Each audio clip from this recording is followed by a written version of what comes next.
Vous avez peut-être entendu parler de la loi de 2024 sur la protection des enfants. Mais concrètement, qu'est-ce qu'elle a changé ?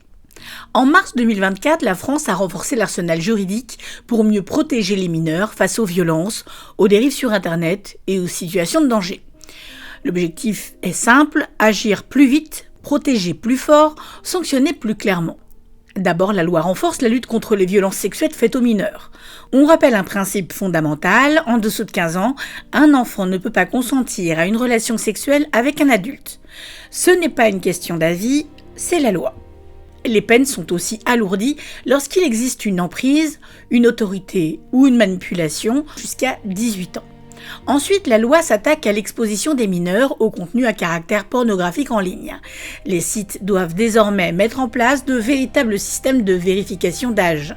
Plus question de se contenter d'une case à cocher en face de « j'ai 18 ans ».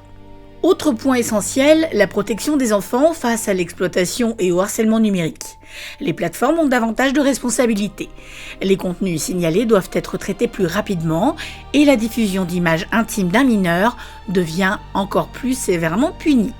La loi renforce également le rôle des professionnels. Éducation nationale, travailleurs sociaux, justice, forces de l'ordre, le signalement des situations à risque est facilité. Les procédures sont simplifiées pour éviter que des enfants restent trop longtemps dans des situations dangereuses. Enfin, la parole de l'enfant est mieux prise en compte dans les procédures judiciaires. On reconnaît davantage son statut de victime avec un accompagnement renforcé. Ce qu'il faut comprendre, c'est que cette loi ne crée pas tout à partir de zéro. Mais une loi, aussi forte soit-elle, ne suffit pas. La protection des enfants, c'est une vigilance collective. Parents, enseignants, éducateurs et citoyens. Parce qu'un enfant n'a pas les outils pour se défendre seul. C'est la société qui doit le faire.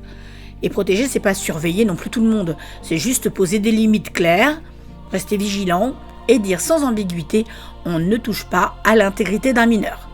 Et informer, c'est déjà commencer à protéger. En tout cas, avec l'actu, on sait qu'il y a du boulot. Si vous avez aimé cette vidéo, n'hésitez pas à laisser un petit like, un commentaire et à vous abonner pour voir la suite.